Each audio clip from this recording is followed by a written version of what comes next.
Hey everybody. Just done this before. Let's see. I guess I can't do it. Just want to make sure my audio is right. Yeah, we're good. Okay, cool. All right. So I'm just coming on. This is kind of a spontaneous little jump on here to respond to Joshua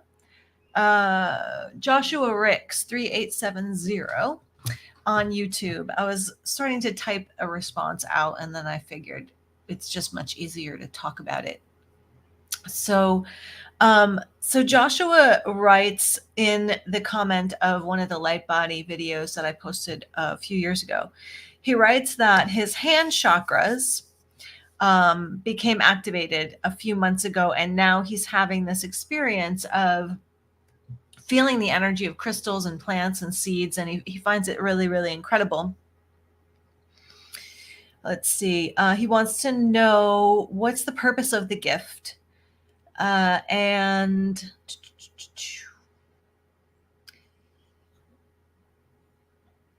basically, what's the purpose of the gift? His intuition has said that this is about being helpfulness, recharging, communication to the crystals, life path, soul path, all that kind of stuff. All right, so let me talk about this for a little bit. Our hand chakras and sensing non-physical energy. That's the title of this. So here's the thing. I believe that it is our natural ability to sense non-physical energy. And this natural ability has been toned down, clamped down, cut off, blocked at a very early age in childhood. We had to, and I don't know if this is still true or not, but we had to, at some point, go from this sort of like really big, hey, Kevin, what's up? We're talking about our light body.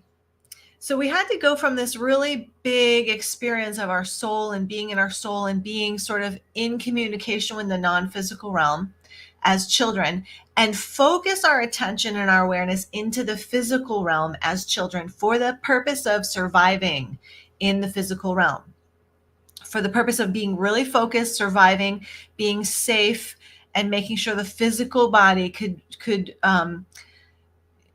navigate away from harmful things for the physical body, emotional body, mental body, all that sort of thing. So it was a natural response to being in the physical body that we had to hone our awareness from this really big, expansive consciousness into a focused consciousness for physical survival. Now, have you ever had a mushroom trip or an acid trip or a psychedelic trip? You know what it feels like, right? To have sort of all of your senses blown open all at the same time. You're seeing the auras of trees, you're seeing non-physical things, you're experiencing all of your senses are heightened. So we don't actually want to have that experience all of the time. We can't function in the physical world, if we were on acid all of the time, or if we had all of our psychic senses blown open all of the time. It would be really, really distracting to be here in the physical with all of that extra sensory perceptions going on. So what's happening on Earth, on planet Earth, is we are, as a human race, we're beginning to allow ourselves to open to greater and greater information from the non-physical realm, from the invisible realm, and to receive the data from the non-physical realm and to interpret that data from the non-physical realm. And as we become more masterful and more masterful at this, we are becoming more masterful co-creators of our physical reality, because we can learn to balance between the two, between the physical and the non-physical, between the solid and the matrix and the voidal, right? And so what's happening here, as we are opening up our hand chakras, as our hand chakras become awakened, and this happens oftentimes with healers, that the hand chakras become awakened and we become really sort of in tune with the non-physical data that the hands can pick up. So here's the thing. Hey, Susie, good to see you.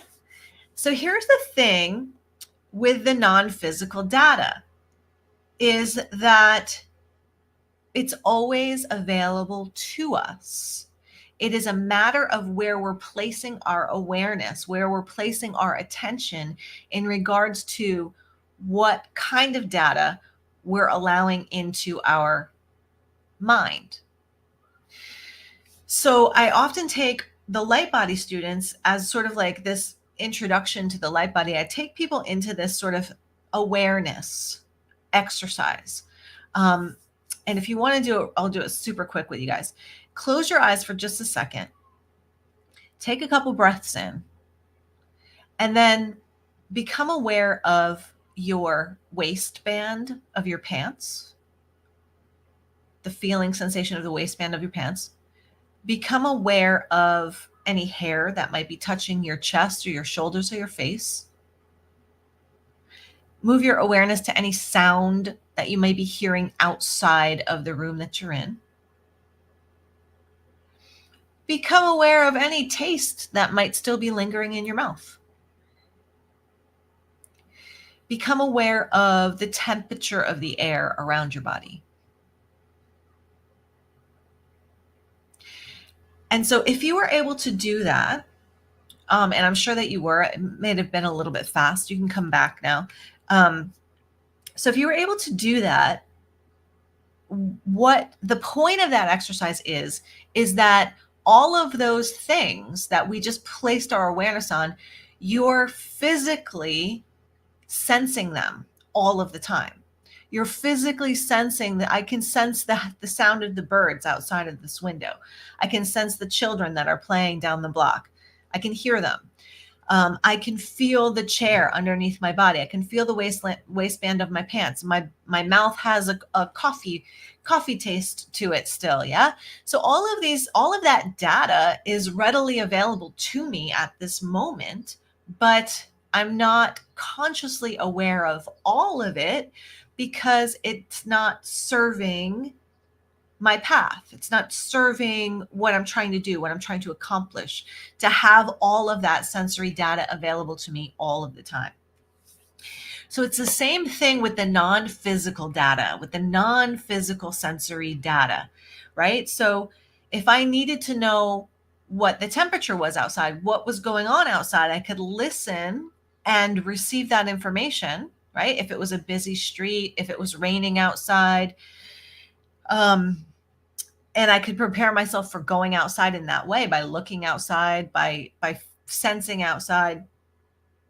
But if I don't need to go outside, I don't need to be listening to and knowing that there's probably about 6 kids playing basketball down the road. I don't need to know that. I can pick it up if I place my awareness on it. Yeah. So it's the same thing with the non-physical data. And I'm sorry that I'm talking really quickly. I actually don't. Yeah, never mind. I'm going to be here. Okay. So non-physical data. Our palm chakras are activated and we can start to feel. So this is oftentimes what starts. This is like an introductory to the game, is that the palm chakras start to get activated and you start to sense the non-physical data through the palm chakras. This is simply because we're consciously aware of picking things up and our brain interpreting through the sense of feeling, through the sense of touch, the data, right? So my coffee's cold, right? So I can feel that my coffee is cold. It's not going to be warm for myself. I can feel that the air, I can feel the stretchy, I can feel the things, right? So my brain knows already how to interpret data through the sense organ of touch, specifically through my hands. Okay. So it's a means of how we train the brain to understand the physical world. So our brain already has this neural pathway to explore sensory data through touch. So when the palm chakras open and become activated, it's easier for our brain to focus its attention and awareness on the non-physical data, let's say of the crystal, okay, through the hands, because I'm placing my awareness in a familiar neural pathway of exploration of touch. Okay, so this is often a very first base level of awakening when our hand chakras get turned on and we start to feel the non-physical data of the different, like for instance, the different kinds of crystals, what kind of energy this is putting out, what kind of energy a different crystal might be putting out. I have crystals all over the place, right? So a little amethyst, what that might feel like, what a little lapis might feel like.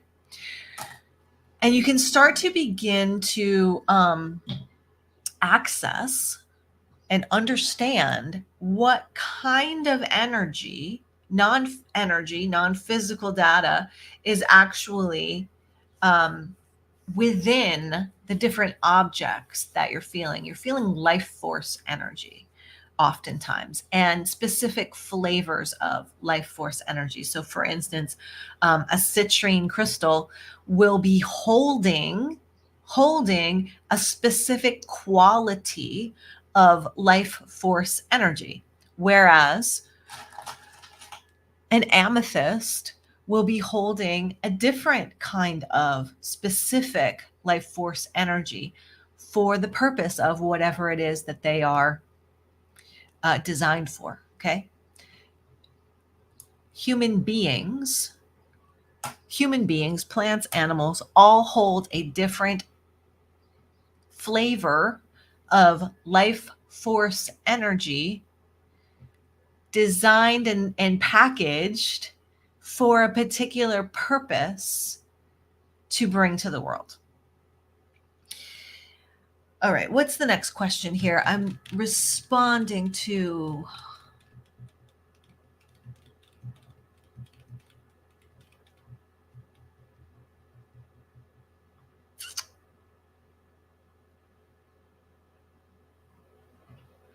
Okay, so the point of this conversation is we were talking about sensing non-physical data and how it's easy, oftentimes it's easy to sense non-physical data through the chakras of our hands. That's just like a first point of turning it on, of turning on the brain to interpret the non-physical data.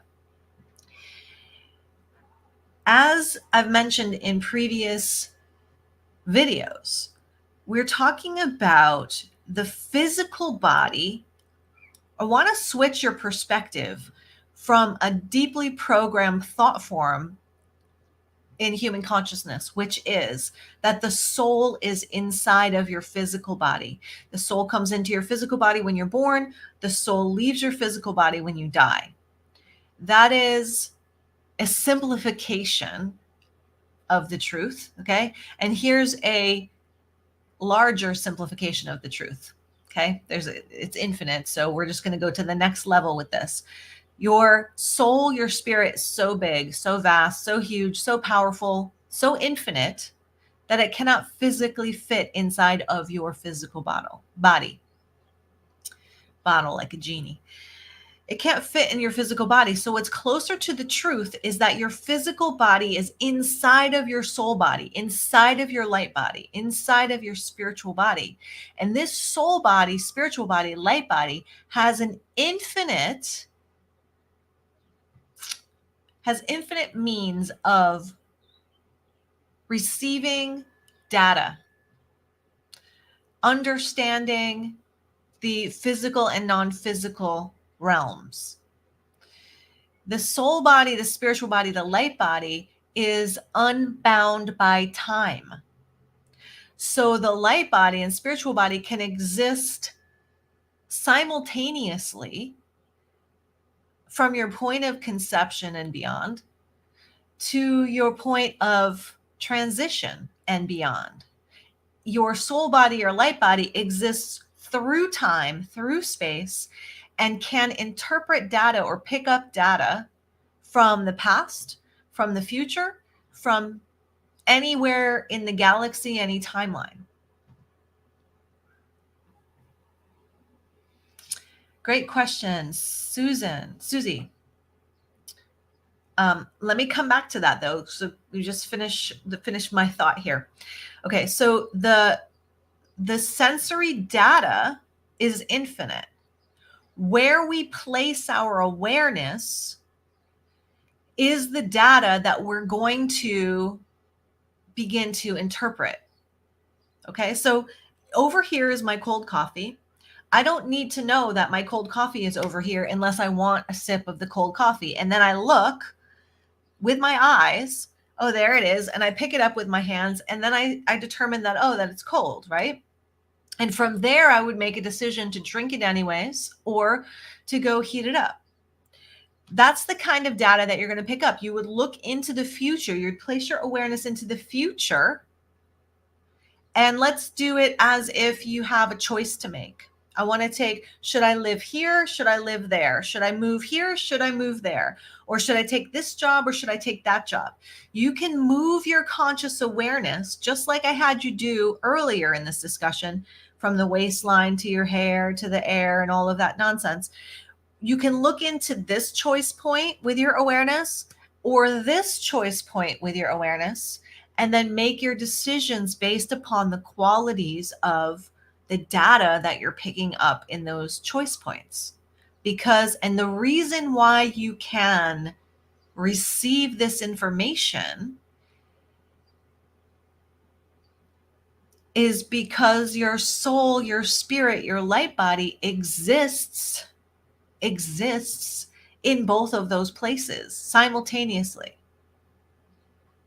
Okay, so it's pretty far out when you start to travel down these paths of exploration. There's really no end to the evolution, to the understanding. But what happens is that the brain, we're a little bit limited by how the brain interprets the energy. The brain can only interpret the energy through our personality's perspective.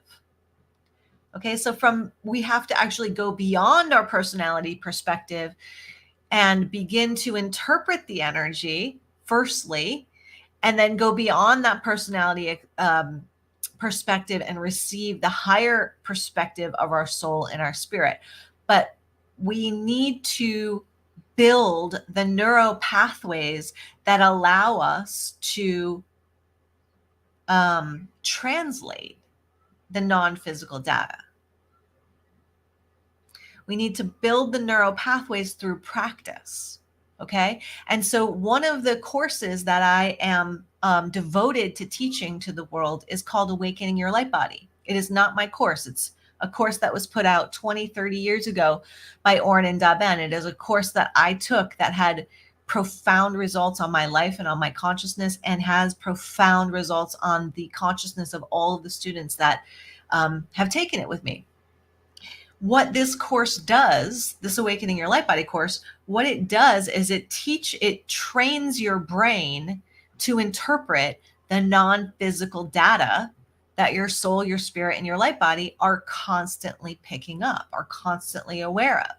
But it's taking that data and it's informing your brain and informing your personality.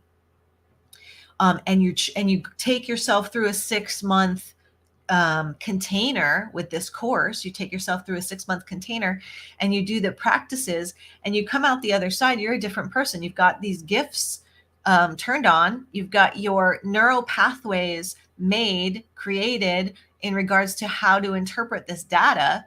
And then it's just constantly serving you. You can turn it on when you need it. And it's always serving you. It's always there.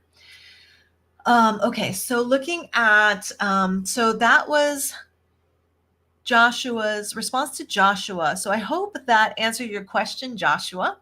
I'm going to post this link in your comment, and going to, thanks Susie for your comments. Let's see here. Great explanation of how to open one's senses to life force energy. My question is, how does one calm down one's sensory feelings? Adjusted diet, exercise more, but just increases and increases from sunset to all night long. My hands tingle intensely like itch attacks, keep me awake. Relaxing and waiting for it to come to oneself is key. Surrender, embrace to all things. Yeah. Okay. So as I'm tuning in, Susie, to your question and your energy, my senses are kind of telling me that my senses are kind of telling me that you're okay. This is for a lot of people out there. We have not been taught how to manage our energy field, our energy body, our light body. And so most of us are walking around the world and we are absorbing other people's energy, other people's emotions, other people's mental energy, other people's physical energy. It's coming into our field. And because we have not been trained to know the difference between our soul signature energy, what we actually feel like and in our body, what our soul feels like in our body, because we haven't been trained to do that, when other people's energy enter into our field and enter into our body, we assume that it's ours because we're feeling it inside of our body. So my response to Susie's comments here that are coming up on the live feed is that, Susie, for you in particular, and for many of you out there, a really important practice is a grounding and releasing practice. So I want you to think, for those of you guys that are really spiritually charged beings, and you're picking up all of this spiritual energy and all of the energy from around you, think of it like electricity. It needs to ground, like static electricity. It needs to ground. It needs to go into the earth. Otherwise, it's just this crazy, see my hands, I don't have the word for this, right? But it's this jangly kind of bombardment of energy. So grounding into the earth, imagining tree roots going into the earth from your being, and then gently dumping all of that excess energy into the earth. Now you can do this with a really beautiful intention, right? So you can just say all the excess energy that's in my physical body and my energy body going into the earth. Now I'm gifting it to the earth for compost and for using as for her highest good, for Gaia's highest good. Okay, so just dumping it into the earth, and you can put your hands on the earth, you can put your feet on the earth. But my sense for you, Susie, is that you are a really highly empathic and sensitive, highly sensitive person, and that there's a lot of energy in your environment from the electromagnetic fields and also from the people around you. And because you're so highly sensitive, that you need to take that energy and you need to put it into the earth. You need to consciously dump it out of your system into the earth. Also for you, Susie, you need to take some time out. You need to get out of your environment and you need to go walk in the woods. You need to go walk in the woods and you need to hang out with the trees a little bit, and just allow, again, just imagine that you're a tree and just allow that energy to dump out of you. That's going to be really important for you and for all of you out there that are highly sensitive. So just on that note, before I close up, I would share that before I took the Awakening Your Light Body course, and I took it over almost 20 years now. It's been 20 years. So before I took that, I was absorbing, and I'll say that I still am, absorbing other people's energy and specifically emotional energy. And I didn't know that I was doing that. I didn't know that I was doing that until I discovered what my soul energy actually felt like. My soul energy actually felt like, through taking the Awakening the Light Body course, I learned how to source my own energy within my body, and it felt great. It felt calm. It felt like healthy, vital. It felt happy. It felt joyful. It felt great. And so, because of the practice, like I said, that 6-month container of taking the course and doing the practices, I was able to understand what my energy felt like. And through that understanding, when other people's energy or other people's emotions came into my field, into my body, I it was so contrasting to how I felt, which was awesome. I felt great. I felt groovy.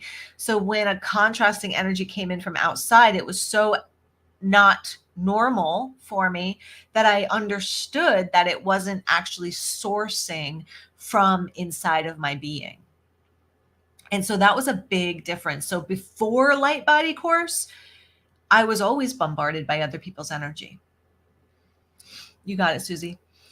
I was always bombarded by other people's energy, and I didn't know what my source energy felt like. So I just assumed that all of the energy inside of my body and inside of my being and that I was aware of was coming from inside of me.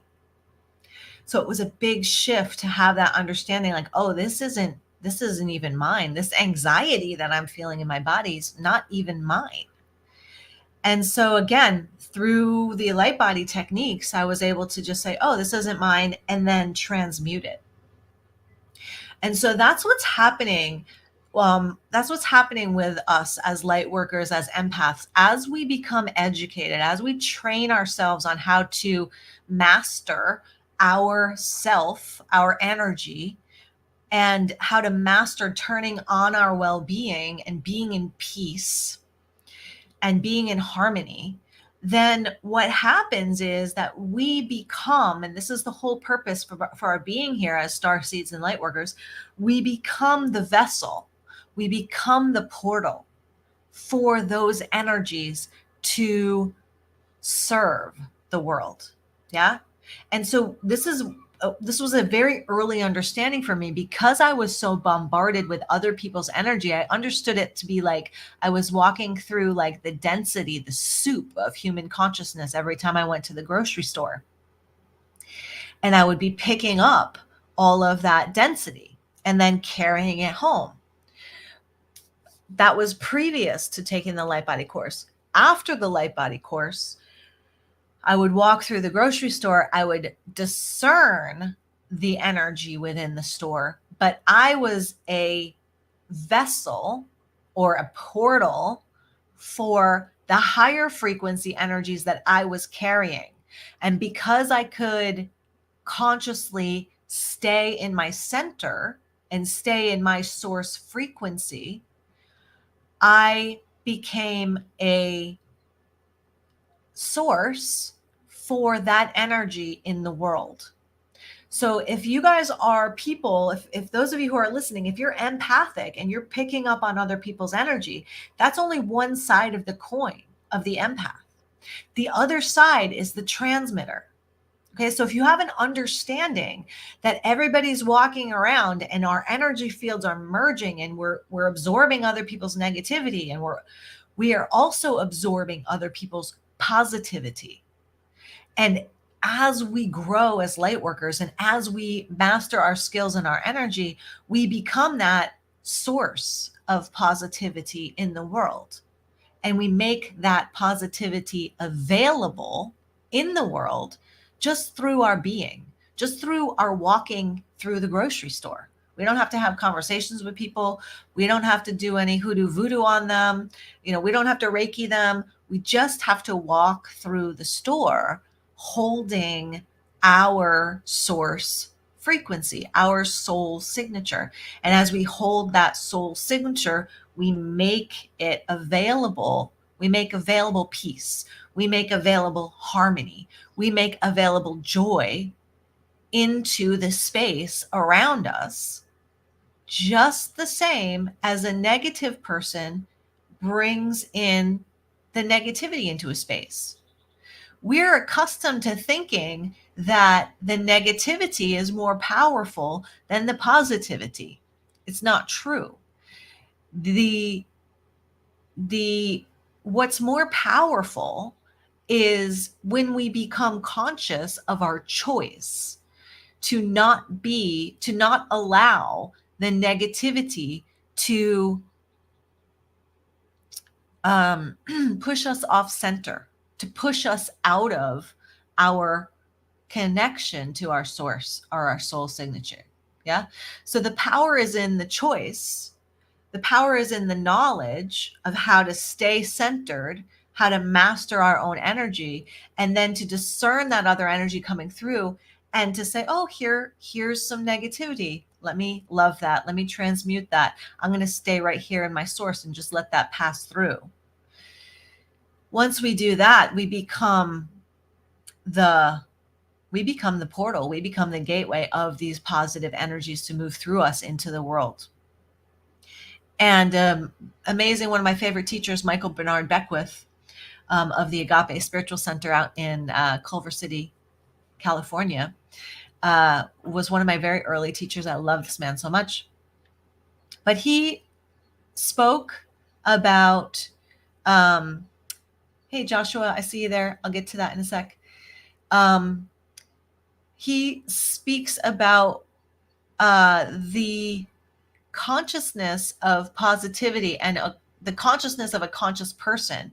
So a conscious person with conscious intention of what they're doing and what they're bringing into the world has 10 times or 10,000 times more power, more wattage to the intention than an unconscious person's unconscious intention of what they're bringing into the world, right? So if someone's just walking around the world doing their day in an unconscious way, their energy has less power and less scope than a person that starts to realize that they have choice, that they can choose to be in the negative, choose to be in the positive, choose what their intention is. And the power of the choice, the power of the intention increases the power and potency of that transmission. Thank you. I am complete. All right, Joshua Ricks, does 2D geometric shapes help using our energy reading? I ask because I'm so drawn to hover my left hand over the shapes and feel the intersection energy. I feel like there's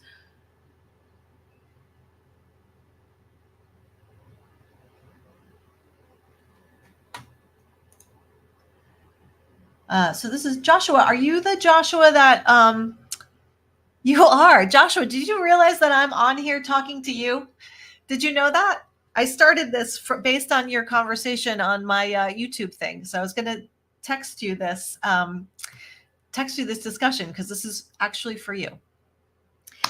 All right, awesome. So does two-dimensional geometry helps in using our energy reading?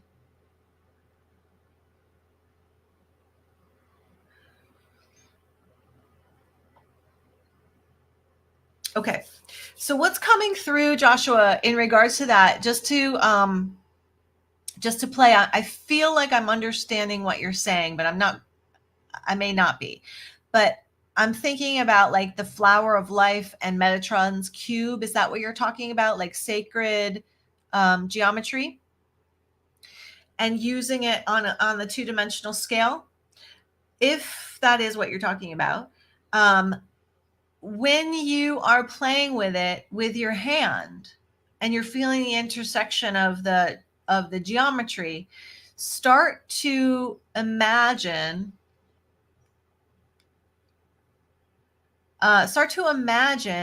the three-dimensional version of the picture that you're looking at. So if you are looking at the flower of life, trying to see if I have one. If you're looking at the flower of life, you have these intersecting circles. When you place your hand over it, try to imagine those circles as spheres. If you're like looking at the Metatron's cube kind of thing, the triangles are actually pyramids and the squares are actually cubes. So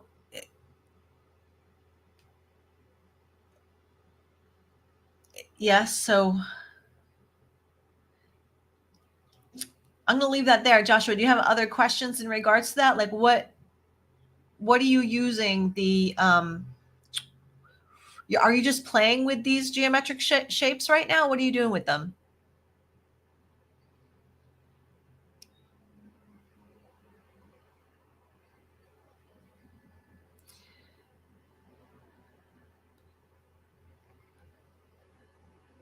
Oh, you can't. Oh, I feel like there's a positive use, but I can't figure out what it is. Okay.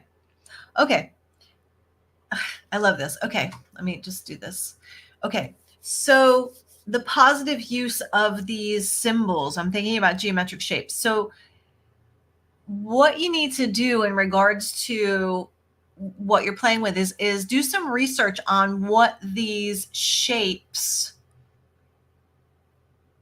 symbolize or contain, right? So let's talk about the flower of life real quick. The flower of life is the intersecting circles, right? But when you look at it with your third eye and your imagination,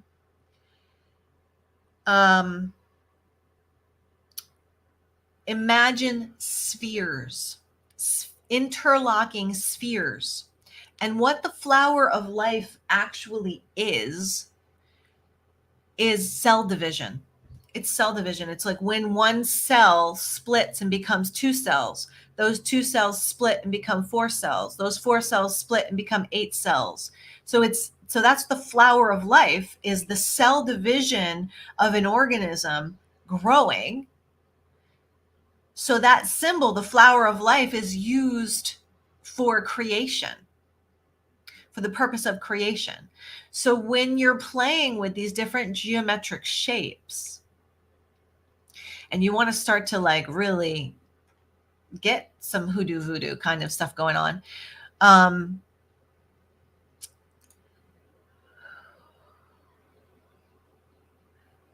understand what the shape is intended for. So the flower of life is the shape of creation, is the shape of cell division. So I use the flower of life as a symbol when I am intending on creating something for my life. So when I created my business, True Light Healing Center, I deliberately used the flower of life symbol and place my energy and my awareness into the flower of life symbol, imagining that those spheres growing would be the community that I was growing, the spiritual community that I was growing around the world. So you can do this for anything. If you're wanting to, let's say you want to create greater wealth and financial abundance for yourself, you can put the intention right into that flower of life. The left hand often is receiving the energy, like receiving, so they're interpreting, whereas the right hand is you're transmitting or sending the energy. So if you're using a flower of life symbol and you want to create, say, financial wealth for yourself, you can imprint that symbol with financial wealth and see the cell division, imagining the spheres growing and the wealth in your life growing as well. And so then there's other symbols as well.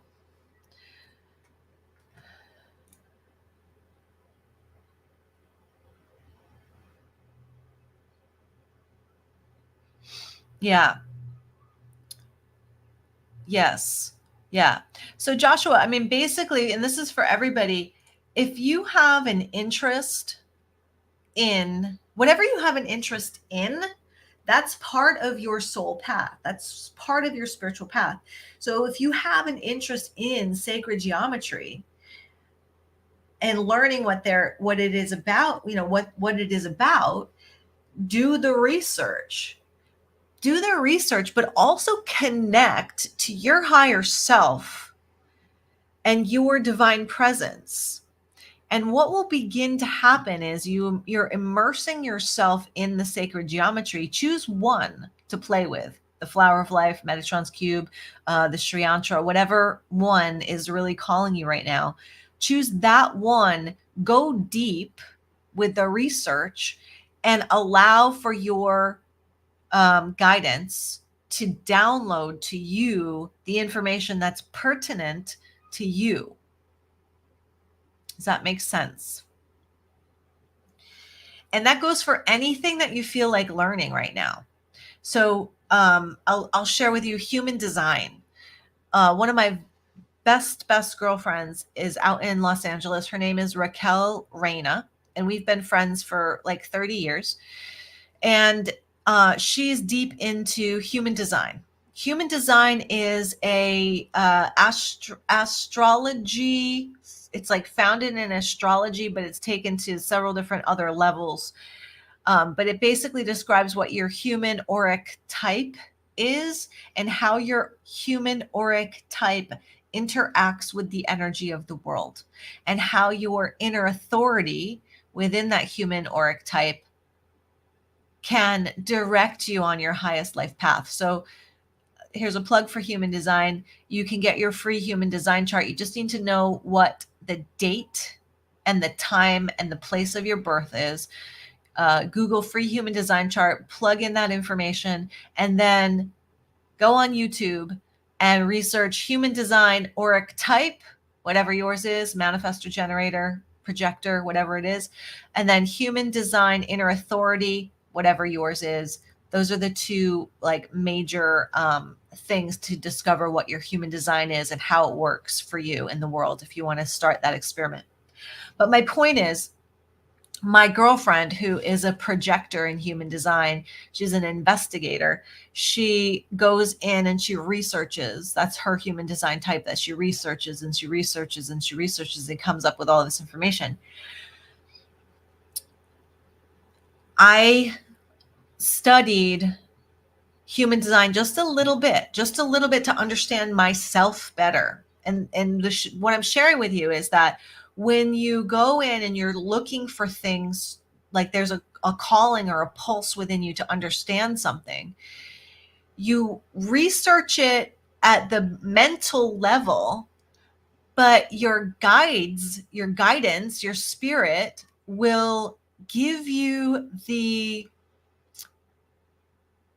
it'll give you more details in regards to how it works for you, or the information that's pertinent to you at the level of understanding that you're at. So, for instance, in human design, it talks about an open head center and open ajna center, which I have both, open head and open ajna, or undefined is how they phrase it. So I was sharing this with some people. When I was first discovering it, I was sharing it with some people, and then in the sharing of the mental understanding of it, fast forward, spirit gave me an embodied experience of it. So shortly after speaking about it to this group of people, I had an understanding that the thoughts in my head, the mental chatter in my head, was not my own. It was the mental chatter of the group. And in that understanding, well, basically, I asked Spirit, I was like, what is going on? Why can't I silence my mind right now? I can't meditate. I can't hone in. And Spirit came in and said, it's your open head center.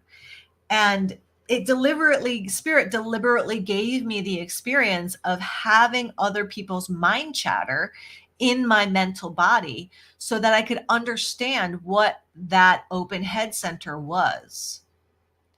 Okay, so when you're having your experience, when you're researching and you're looking at what's interesting to you and what you want to know about, when you're in there, ask your spirit to help and guide you in understanding it.